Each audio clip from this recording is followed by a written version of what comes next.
turned it off for a second and came back on.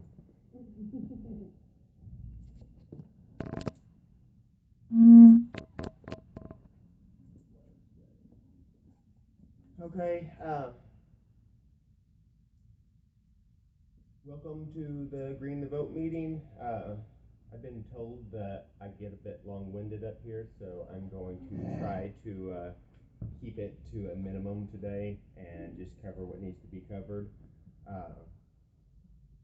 Our signature total that's been turned in to the office and processed. We have more that haven't been processed, but what's been turned in right now is sitting at 25,803. Now we have more in here to be processed. We again have to make it back out to all the chapters and pick up. So we know we have several thousand more hanging out there that haven't been brought in yet. So I don't mean to make everybody panic with that signature total, but we told you up front that we would be honest with what we had all along the way. Right now we're sitting just under 26,000 that's been processed. I would venture a guess that by the time we pick up from all the stores and chapters and stuff this week, that again is, it jumps wildly on Monday and Tuesday. The numbers climb really quick as all the numbers come in from the weekend. I want to thank everybody who took the time to go to the parades both in Tulsa and Oklahoma City yesterday. I have not heard the totals yet from Oklahoma City, but I know that here in Tulsa, we gathered well over 400 signatures at the parade yesterday. We may even be closer to 600 signatures, but since all the volunteers kind of scattered out after the parade, we wasn't actually able to get a good clear count, but it's looking like somewhere between 400 and 600 signatures that we got at the Boo Ha Ha parade, which is amazing for a 2-mile walk to get that many signatures within just about what, an hour and a half. That was pretty insane, and we proved a point yesterday, and I think the same thing probably happened down in Oklahoma City.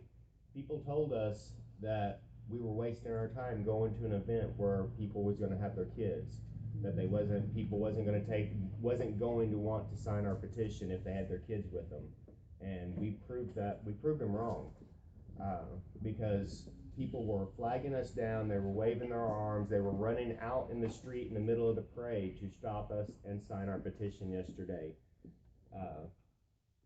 Their kids grabbing a hold of our legs, hugging our legs while we were having their parents sign the petition. So don't ever think that just because somebody has their kids with them that they're not going to sign your petition, because they will. And we proved it yesterday, and like I said, I'm sure the same thing happened in Oklahoma City.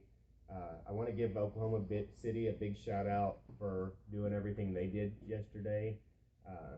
Tina Kelly with the Libertarian Party, they worked really hard and made a really awesome float down there. And we had, from what I could tell from the pictures, a lot of green shirts, a lot of Green the Vote volunteers that went and worked that parade down there.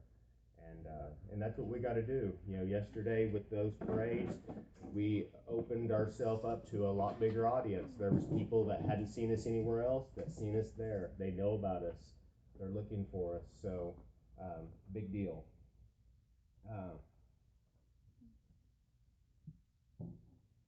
I'm going to try to remember the people that have already earned coins. So we've got Tracy Campbell, who earned her coin first. Huh? Bill and Damon. Bill and Damon both earned their coins. Amy Hinton got her coin this week. Well, she earned it. We're going to do a little ceremony thing whenever we give everybody their coins, but earned it. I think that's all that's actually hit the 1,000 mark. We have quite a few that are close to the 1,000 mark. Is Lisa not close to the 1,000 mark? I only put the ones that were over 600. I didn't look.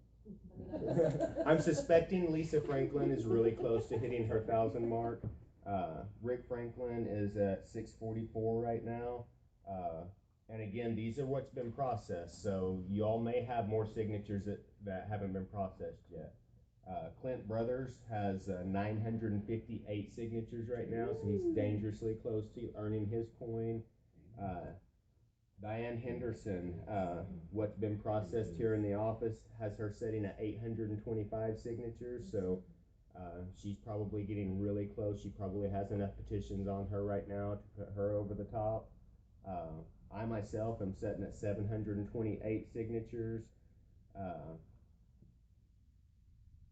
Doc, down in Oklahoma City, he's sitting at 871 signatures, and Tanya Kreitzer is sitting at 755 signatures.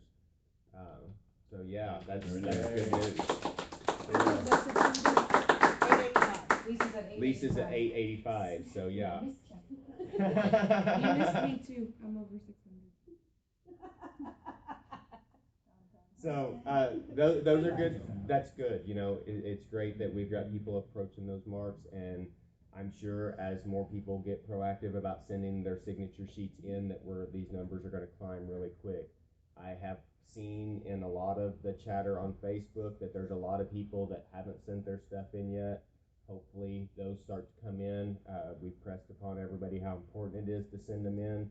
I think last year people got into this habit of holding on to them till towards the end because they really didn't care if you turned them in along the way. Well, we care because we want to know where we're at. And it's the only way that we can know if we're behind or not. Right now, we all feel like we're behind. We may not be near as behind as we think that we are, but we have no choice but to feel like we're behind because all we can count is what we have here in the office. So if you're one of those people in Ustream land that haven't turned in your pages, you're sitting on 20, 30 sheets, and please get them sent in. If you're sitting on 5 sheets, send them in. Let's get them processed, because not only do we want to keep track along the way, but we also don't want to get slammed at the end and have to process all these, because it does take a bit. You know, we have to go through, we have to look at the signature sheets. If somebody wrote the zip code where the county is, we have to fix that. We have to get them notarized, get them counted and everything. It takes a minute. You know, it's not just a simple, you know, mark a tally down and move on. You know, it takes a few minutes per petition to process those. So let's get them sent in along the way. Want to remind everybody to stay proactive on the libertarian sheets. That petitioning process is a little bit different. They don't have to be notarized, but they are per county. So each sheet you have to make per county. So if you're gathering signatures from Tulsa County, people that live in Tulsa County, they sign the one that says Tulsa at the top. If you're in an area that's kind of split in a county, you're going to have some people from that neighboring county coming over. You need to have a sheet for that county. It has to be county specific because those sheets get sent out to each individual election board in those counties. So that's why everybody from one county has to sign the sheet that's from that one county. We are keeping track of those totals individually, but we are still leaving it on our chapter leaders to keep track of how many libertarian signatures you bring in so that the proper amount of merchandise can be requested for your chapter. Question came up this week, so I will clarify. If you are a super motivated volunteer and you got 500 libertarian signatures, I definitely want you to be able to get the merchandise that you need for your signatures that you got.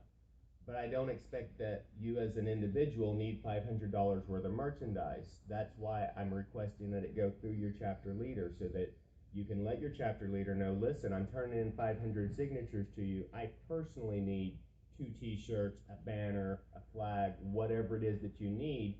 And whatever's left over can go towards providing somebody else some of that stuff. And I would hate to see one volunteer get, you know, hundreds and hundreds and hundreds of dollars worth of merchandise that they just set on, and have other people out there that can't afford a shirt, can't afford a banner, can't afford a flag, have to be out there without any. So that's why we're running it through the chapter leaders. We are not going to be mailing out to individuals for these. We will be delivering merchandise back to the chapter leaders for them to give back to the volunteers. And that's That's the only way that we know how to do it without driving ourselves crazy. So that's the way it is. If somebody does not like it, please feel free to bitch at me about it, and we will debate it. But right now, that's the way it is. Uh, we we need to stay proactive on these events. Uh, we've got lots of events going on. Tuesday, we have an Oilers game here in Tulsa. Um, that's one of those things that if we get here, the game starts at 7. If we get here at 6:15, or if we get to the Oiler game at 6:15, work the two busy intersections there from 6:15 till 7:15. If we have 2 or 3 people at each of those busy intersections, we could very easily get 200, 300 signatures within that hour and go home and still be able to watch your favorite shows on TV and stuff. It doesn't have to be an all-night thing, but we have to hit these events where we have large gatherings of people, because we're seeing every time we go to these large gatherings of people that people are willing to sign. We just have to have enough volunteers there to hit it. Same thing with the Thunder games in Oklahoma City. You got thousands of people going to the basketball game there. So if you're in Oklahoma City, go there, be there an hour before the game starts, catch the walking traffic coming in. As it gets closer to game time, your signature is going to slow down because people are hauling butt to get to their seats. When the signatures slow down, pack it up and go home. But hit these events. There's plenty of these events going on. Oilers game, hockey games, concerts. These things are happening, and football games. Uh, Football games is a biggie because of tailgating. So if you get out there early and you hit the OU game, you hit the Stillwater game, you hit the TU game, these are places that if you get out there early enough, you can catch these people as they're walking through, just like we did at Oktoberfest. I want to talk about Oktoberfest for a minute, because again, it proved another point. If we have a high volume event on Wednesday night, which was corporate night, there was just 2 or 3 of us out there at any given time. And I don't know, we got 500, 600 signatures with just 2 or 3 of us. Thursday night was pretty much a rain out. So we got, I don't know, 100 signatures or whatever in the rain. Friday night, we only had 2 volunteers out there, ended up with 500, 600 signatures. On Saturday night, Saturday all day, we had anywhere from 4 to 12 volunteers. When we had as many as 12 volunteers out there, they scattered out in the crowd. They didn't let people just walk on by them. They said, hey, you want to sign my petition? And people stopped and they signed the petition. We had a 2,000 signature day. So if you're going to a busy event and you can round up your friends, you can round up your family, you can round up as many people with a flipping clipboard as you can to get out there to be able to cover those crowds, it's just going to equal more signatures. Because when these people are walking by you, if you don't engage them, they will walk on by. We live in a society of people pleasers. People don't like to say no, and especially to women. Us men, we don't know how to say no to women. That's right. And so if we have enough of you out there saying, will you sign my petition? A lot of people will actually stop and take the time, but if you let them walk on by and you don't say anything to them, they will just continue to walk, and you just missed out on an opportunity to gather signatures. So if you know it's going to be a high traffic event, make sure that you round up as many people as you can. You see us all on Facebook. You can message us, any of us, and you know who's active in this movement in these different areas. I can jump on my Facebook right now and I can scroll through and I can be like, okay, these people are in Oklahoma City. And if I was going down there to work an event, I would reach out to all those people that I know that are in that area saying, hey, I'm going to go work this event. Is there any way that you can meet me down there? Bring your clipboard and meet me down there. Let's gather some signatures. Same thing for Bartlesville.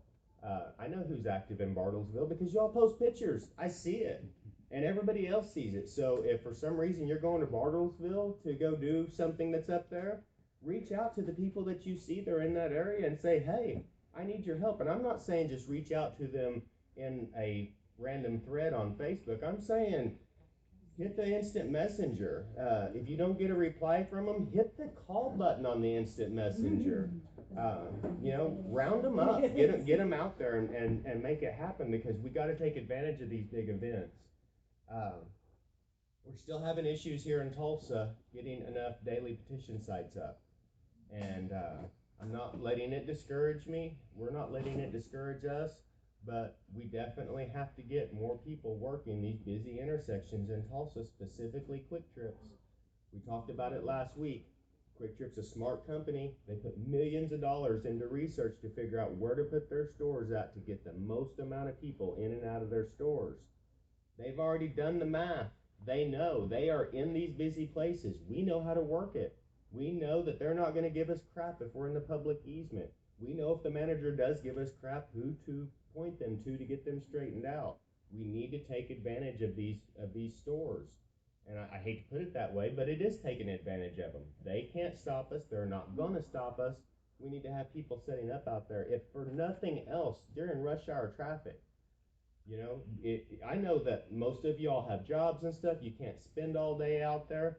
But if you can go out there from, say, 3 o'clock till 6 o'clock or something like that, you just caught a lot of people that are having to stop and get gas anyway. They're stopping in these places. That's the best. That's going to be your highest volume time. Lunchtime is also a good time. You know, if you happen to work nights and you're off during the days, then make sure you're hitting some of these busy places at lunchtime, because again, high volume times, you got a high volume store, you're going to get a good amount of signatures in a short amount of time. It's just as much work to get 200 signatures as it is to get 20 signatures. So, you know, hit these stores at their busy times and make it happen. Merchandise. We're always struggling to keep up with our merchandise, and we try to make sure that we stay stocked up on it and everything. I have requested that the girls in the office not do lines of credit on merchandise, simply because we have to replace it.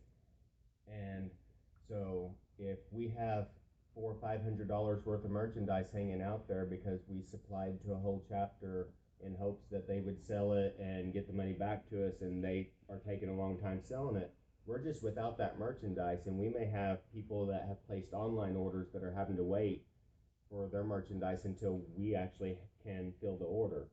And if we don't have the money to fill the order, then we can't even make the order. And so it's not to be difficult with anybody or anything, but we just have to make sure that especially if you're a chapter leader, that you're paying us with libertarian signatures, that you're paying us with cash, whatever it takes. But we can't afford to have lots of merchandise hanging out there without those dollars coming back in, because we have to reorder this stuff. You know, if I send 30 shirts to one particular chapter and it takes 2 months for them to sell it, then we're just without those 30 shirts. 30 shirts that cost us, you know, basically around $300. And that doesn't sound like much to some people, but to us, I mean, a lot of times, you know, we get down to where we only have $100 in our account, and that means we can't order until we get more money in. And so, again, not trying to be difficult on merchandise, but it's just a situation. We're in a 90-day crunch. We're down to less than 60 days at this point. If merchandise is going out the door, it has to be covered one way or the other, so that we can afford to keep buying it, so that we can get it in the hands of people who need it. Bless you. I'm trying to think if there was something else that was important that needed to be covered. You know, toy drive starting today. Toy drive. Yes. I'm going to have Ashley come up and talk about the toy drive for a minute, because we've had to shift gears a little bit because, well, let me just go into it for a minute. We've been spread very thin, and the volunteers that we do have been active, being out there, taking care of gathering signatures, and we have not been able to effectively get the toy drive lined up. We haven't been able to take the time to line the toy drive up. And so what we decided was, we did just a little bit of research, and we are going to do a Coach for Kids drive, along with what Channel 6 does. I think Channel 9 does it in Oklahoma City. Lawton's CBS affiliate does it down there.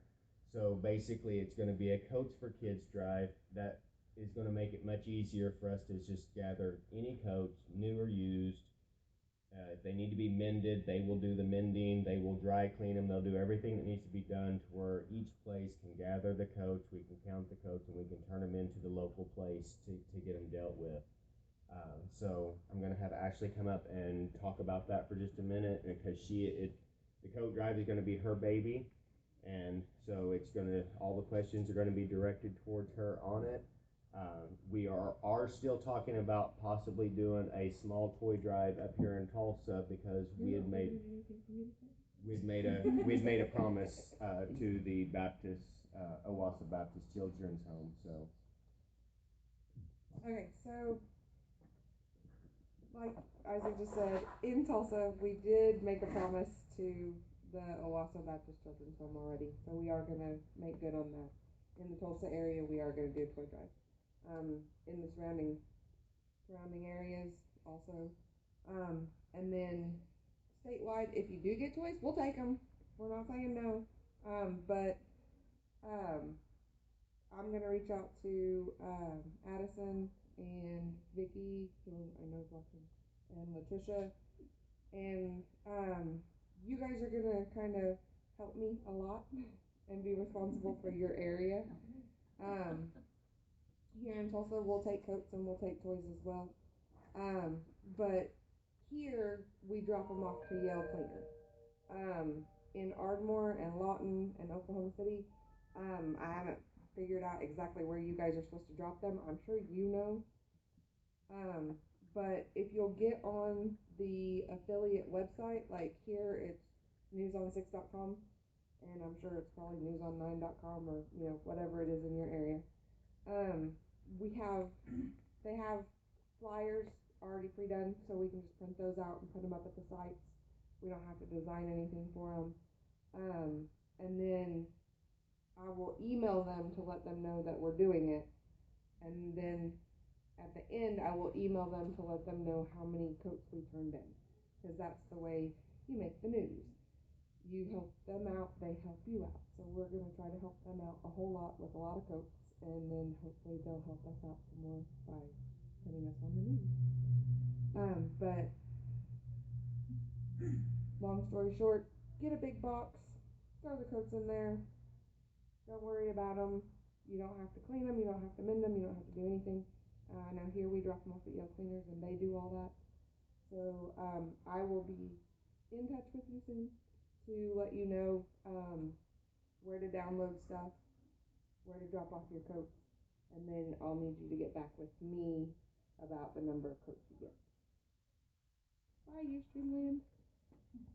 okay, Ashley, and you are also going to get a hold of all the businesses and Yes. give them a heads I'm up. already in the process of. Okay, so Ashley's going to be calling the 130 plus businesses that we have on our website just to give them a heads up that we are doing a coat drive, what it's all about, and basically telling them the same thing that she just told you all is that we'll have of course our businesses will probably have our chapter leaders going by and picking up petitions from those businesses already, and so as they go around and pick up the petitions, they can pick up the coats. Is that the plan? Okay, yes, that's the plan. So Ashley will be making some sort of announcements and updates, probably an event page or something to keep up with the coat drive. And so, yes, we were planning on starting the toy drive today, but because of our lack of time, we haven't been able to get going on it. So within the next week or so, you're going to get a lot of information about the coat drive and the smaller toy drive that we have going on here in Tulsa, because we do want to make good on our promise to the children's home. Want to remind everybody that, again, if you're in a small populated area and you're not getting the signatures that you need, go to a bigger populated area so that you can make better efficiency of your time. I do want to give Vicky a pretty big shout out for the idea that her and her volunteers came up with for November. There's a NASCAR race down in Dallas. Never even dawned on me how we could gather signatures with this NASCAR race going on in Dallas. Vicky has taken the time to get a hold of the Texas Department of Transportation to see what needed to happen for them to be able to set up at the visitor center that's just across the Red River. Because there is going to be a ton of Oklahomans headed to Texas for the race in November, and it never even dawned on me to go to a rest stop or anything like that to catch people. And it's a brilliant idea, and I don't know exactly who thought of it, but I know Vicky's the one that posed it to me and asked me what I thought about it, and all I could think was that was brilliant because I used to go to that race. There are a ton of Oklahomans going down there. She's going to try to be set up there at that rest area in Texas, which a lot of Oklahomans are going to be stopping at that rest area, crossing the Red River. And so, I mean, it was just a brilliant idea, and it's kind of what we're talking about whenever we say adapt and overcome. She's in a fairly low populated area, and she's thinking outside the box to figure out how to get the most bang out of her buck, and that was just brilliant. I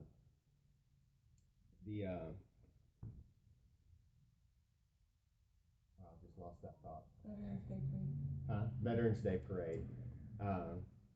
Our people that print our t-shirts, our guy that prints our t-shirts got us into the Veterans Day Parade at zero cost. We are towards the end of the parade, so we're not at the beginning of the parade or anything, but again, we know that it is a good opportunity to get signatures. We proved it yesterday. So we will be in the Veterans Day Parade, and we will need volunteers for that. So as soon as we get just a little bit more information, November 11th at 11 a.m. So we will get all the details of that put into an event invite so that people can easily figure out exactly what the deal is there. After working the parade yesterday, probably the most effective thing that I can see is to have some people on the float waving at the crowd. And instead of having so many people walking beside the trailer working the crowd that way, it might be better for us to use our volunteers actually in the crowd watching the float go by. Because I know that we were hustling and passing a lot of people. We didn't even have an opportunity to ask people if they wanted to sign our petition. We were just grabbing the people who were flagging us down, and we still couldn't keep up. And so rather than try to do that same scenario for the Veterans Day Parade, I'd like to see the float with a handful of people on the float, but I think to utilize our volunteers better and to boost our numbers, the rest of our volunteers that was trying to chase the float down yesterday probably would have been better suited to have been in the crowds themselves, and that way they could have grabbed a lot more signatures that way. Do we all agree on that? Yeah, I mean, my sore feet are telling me it's a great idea. Yeah. So we'll have the Veterans Day Parade. For anybody that might be thinking as far ahead as the Christmas Parade, they want $800 for us to be in the Christmas Parade. So we will not have a float in the Christmas Parade, but we will have volunteers at the Christmas Parade taking advantage of all those people. And somebody give us $800. yeah, if somebody wants to give us $800 and pay our way into the parade, then Which Christmas parade is that? that's the Tulsa Christmas Parade. They teach them going before the parade. A lot of times they hand out the Santa Claus paper deals, they go down through there before the parade. So I'm pretty okay with us just going down as a big group of volunteers and working the crowd at the Christmas parade. Oh, yeah. Yeah, we're now that we're getting into November, these Black Friday sales, they used to all happen the day after Thanksgiving. They are already happening. I seen a Black Friday sale back in August, and so I mean they are already happening, and we're really going to see them ramp up now that it's the 1st of November. You're going to start seeing them every week, and some of these stores have insane lines that people will line up for days ahead of time. We can go out there at say 6 o'clock in the morning, and these people are going to be cold and they're going to be bored, and we can just simply walk through, grab their signatures, and move on and be completely out of the way when they open the doors. Bring a thermos of hot chocolate and some cups. Right, that'd be great. Dress warm. But definitely, guys, I could spend all day, every day, just searching events that are going on around us and still not find them all. So if you think of an event that's in your area that's going to be a high amount of people that's going to be there, by all means, put it out there on your chapter page. Reach out to volunteers that are on that chapter page or surrounding areas. Find a dozen, half a dozen, a person, whatever.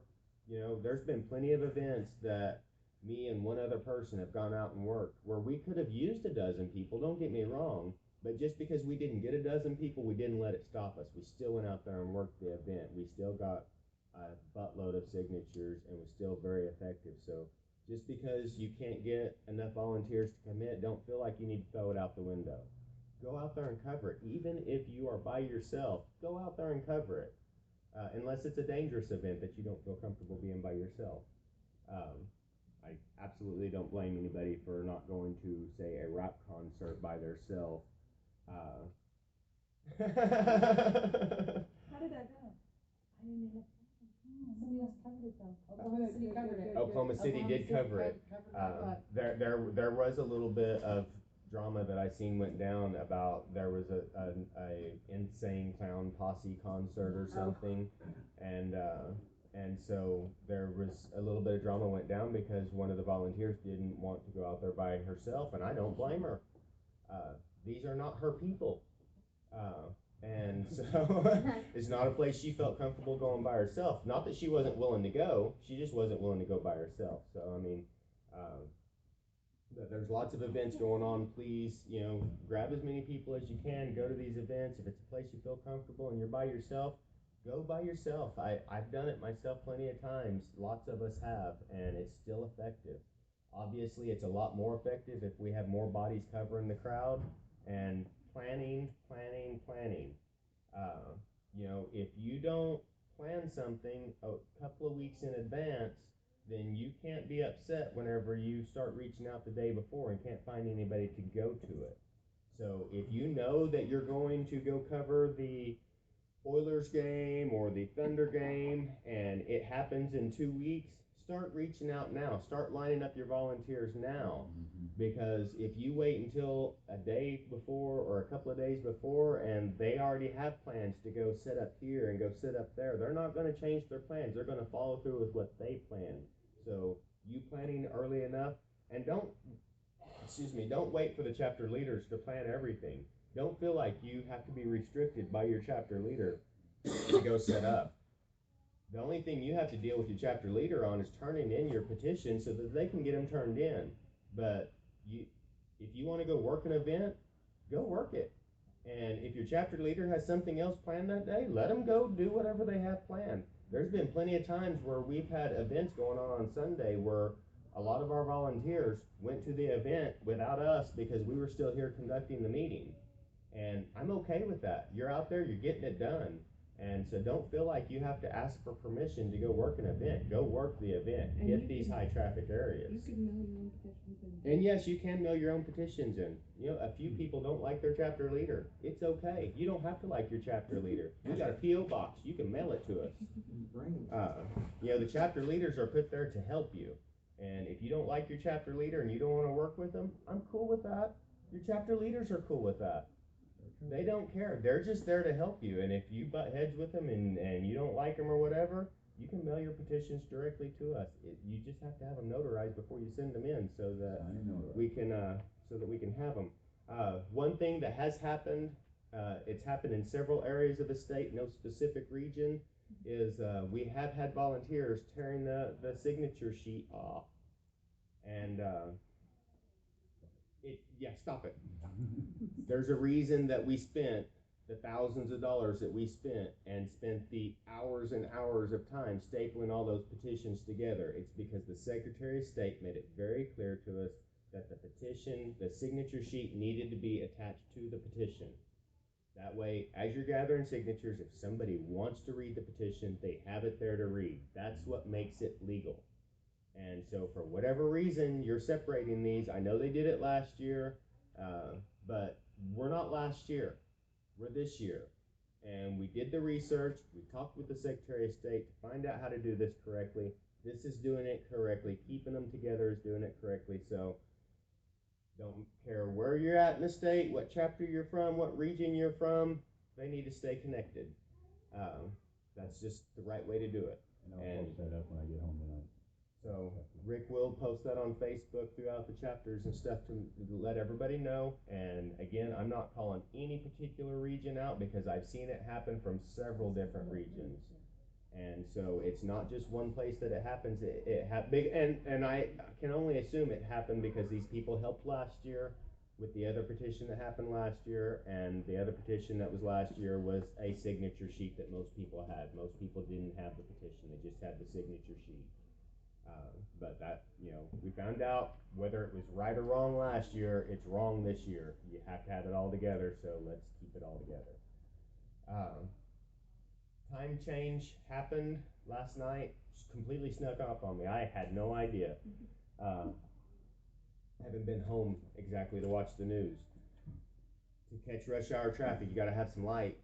So Coleman lantern, battery operated lights, whatever it takes to be able to set up through because rush hour doesn't end till 6:30, and so if you want to catch rush hour traffic, you got to have some lights.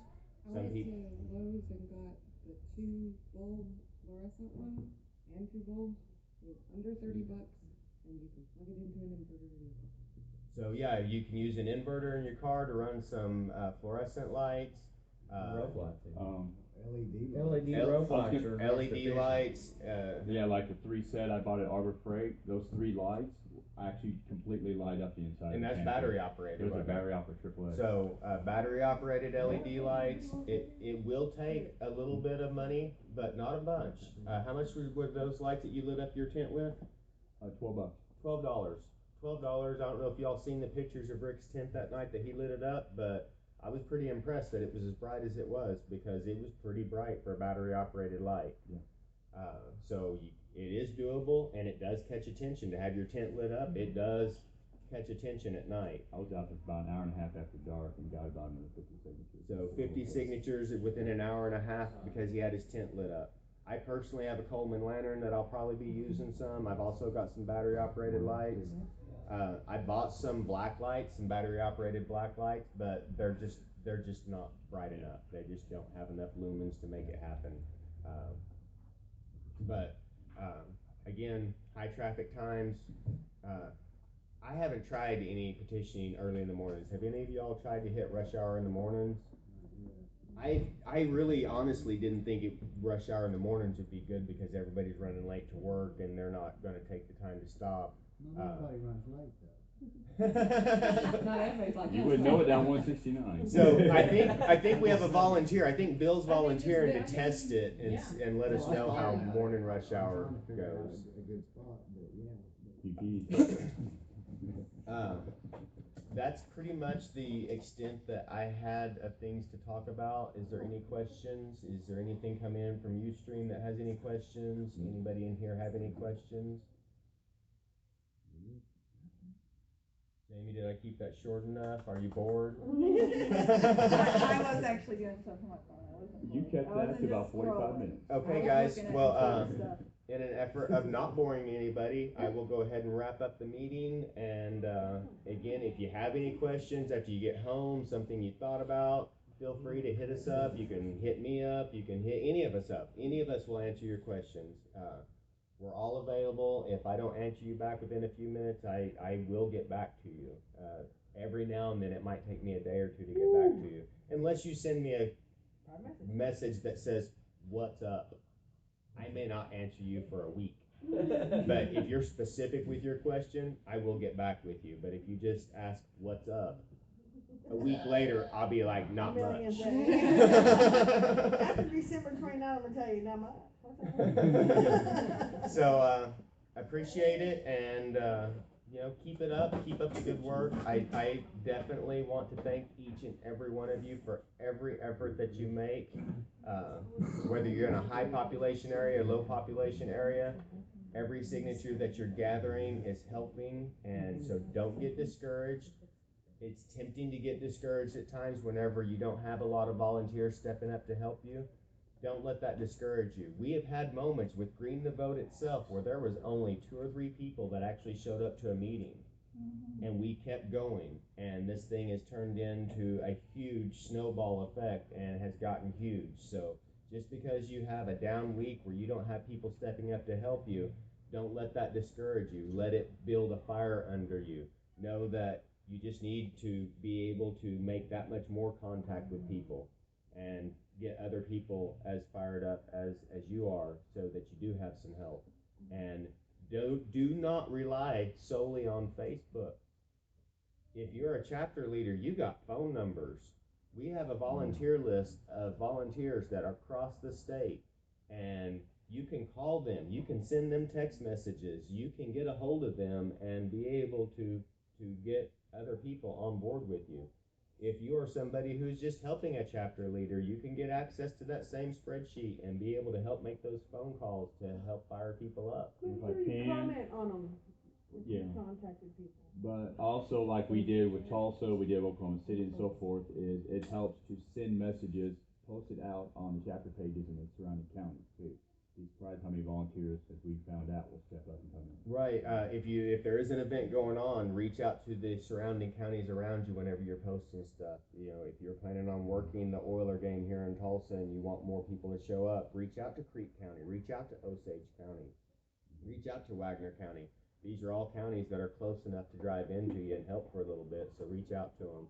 Same thing in Oklahoma City. Oklahoma City has a lot of counties that are around it, that those people are willing to drive in to help you if you're working a Thunder game or something, so reach out to them.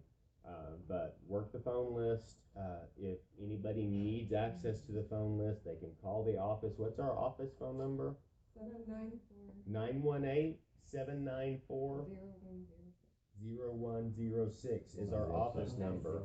So if you're needing access to the volunteer list so that you can call some people in your area, then call the office and say, hey, send me that email link, and whoever's in the office will get it sent to you so that you can call the people in your area or whatever area you're going to say, hey, I'm working this event on this day, can you help? And it may not work, but it works a lot better to pick up the phone and call them or send them a text message than it does to put out an event invite on Facebook, because like I told everybody, when you put an event invite out on Facebook, you can count on about 10% of who say they're going to be there will actually show up. So if you have 40 people say they're going to be there, how many people can you count on being there? 4. And that every now and then we get shocked. And yesterday was an example. We had were 40. very specific. If don't hit, you're gonna be there unless you. We had 43 people said they were going to be there, and best I can tell, we had around 30 or so people there. So I mean, we had that number didn't hold true yesterday, but most of the time you can only count on about 10% of the people who click yes that they're going to an event to actually show up. So that's why picking up the phone and calling these people, getting them fired up. And if you make a phone call to somebody and they don't answer the phone, a lot of people screen their calls. So send them a text saying, hey, I'm so-and-so with Green the Vote. I need some help. You volunteered. Come help. And a lot of these people are happy to call you back then and say, man, I've been waiting for your call. So if you don't get a hold of them by calling them, send them a text. We are a texting society at this point, so utilize Text it. and drive, it costs you $100. Yes, do not text and drive. Do not put anybody's life in danger. Everybody have a good night. So apparently I'm getting kicked off at this point. So again, reach out to us if you have any questions. Don't just sit around and think that we're going to call you, because a lot of times we're busy, and you reaching out to us is jogging our memory that we needed to talk to you or whatever. If you have a question, reach out to us, make it happen. And thank you all again for everything that you do. Fair weather days are short. Yes, fair weather days are short. We got to take advantage of the pretty weather while we have it, because it's about to turn cold, and our goal does not change when it turns cold. We still need all those signatures, so don't let these pretty days slip by you, because you're going to be miserable when it turns cold. But I know the hearts that are in each and every one of you, and you're still going to be out there gathering signatures. So let's take advantage of these warm days so that we don't have to work quite as hard when it turns cold. Have a great night.